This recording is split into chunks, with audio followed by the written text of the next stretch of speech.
हजरत मौलाना अबुल मोहसिन सज्जाद अली रामा को, हजरत मौलाना अबुल कलाम आज़ाद अली रामा को, हजरत मौलाना मोहम्मद अली निंगेरी रहमतुल्लाह को, मुद्दीन कादरी साहब को, शाह हबीबुल्लाह साहब को खराज अकीदत पेश करना चाहता हूं। मेरे अजीजों, एक बात सुनो, वो कौम फला नहीं पा सकती जो अपने अमीर की अताअत नहीं करती।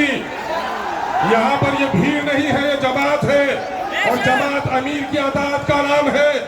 जिसने अमीर की अताअत नहीं की वो जमात की भीड़ का तो हिस्सा बन सकता है, जमात के फायदे से वो कभी फायदा नहीं उठा सकता, जमात की बरकतों से।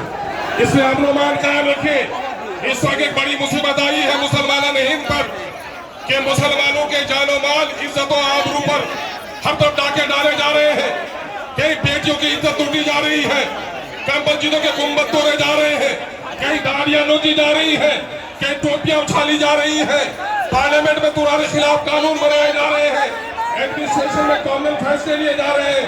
ये मौका होश के लागू लेने का है नौजवानों, जोश में सिर्फ आने का नहीं है। हाँ, यकीनन जोश भी जरूरी है, लेकिन होश के साथ हम जोश का मुजाहरा करेंगे। मुसीबत क्या है जान रहे हो? मुसीबत क्या है जान रहे हो? सुनो, मुसीबत यह है कि मोदी जब से आया है, मोदी जब से आया है, मुसलमानों को उसने निशाना बनाया है। कभी ऐलान है जिंदाबाद, चुप करो, जिंदाबाद चुप करो, कभी जिंदाबाद, कभी जिंदाबाद चुप करो। गर्मी बहुत है, समझता नहीं है, गर्मी बहुत है। वक्त का काला कानून से पहले याद करो, शरीयत इस्लामिया की रोशनी में तलाक के कानून पर डाका डालने के काम किया गया। फिर एनआरसी के नाम पर मुसलमानों को निशाना बनाया गया। जब आसाम में इसका खेल खराब हुआ कि मुसलमानों से ज्यादा गैर मुसलमानों के पास कागजात नहीं है, तो फिर वह थोड़ी देर के लिए दम लिया और इन्होंने बड़ी तहकीक के साथ ये फैसला लिया है कि मुसलमानों की अजीम विरासत, जो मस्जिद है, जो मकबरे हैं, जो दीनी दरगाह है, जो मुसाफिर खाने हैं, जो कब्रिस्तान है, इनको उजाड़ा जाए। इस काले कानून ने गोया मुसलमानों की नहीं, इस्लाम की जड़ें उखाड़ने की साजिश की।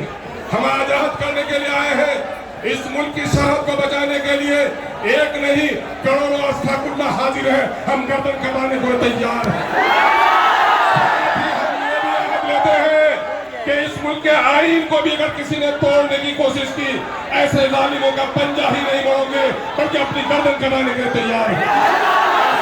ये भी याद लेते हैं कि मछली पानी के बगैर जिंदा रह सकती है, लेकिन मुसलमान शरीयत इस्लामिया के बगैर जिंदा नहीं रह सकते।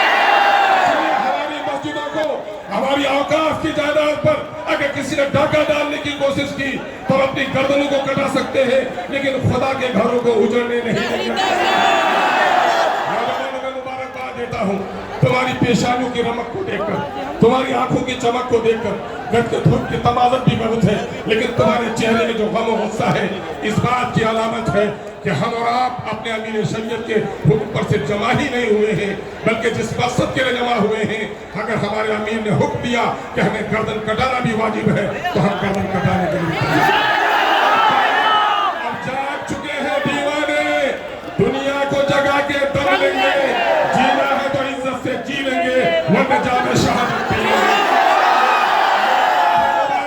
ये माह मुबारक मुहर्रम का है, यही महीना है जो हजरत इमाम आली मुकाम नवासे रसूल हजरत इमाम हुसैन रज़ी अल्लाह ताला अन्हु ने बातिल के शमशीर पर अपनी गर्दन को देने के लिए तैयार हुआ, लेकिन बातिल के हाथ पर हाथ देने के लिए तैयार हुआ।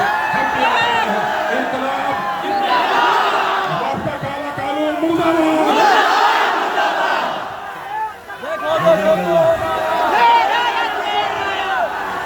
देखो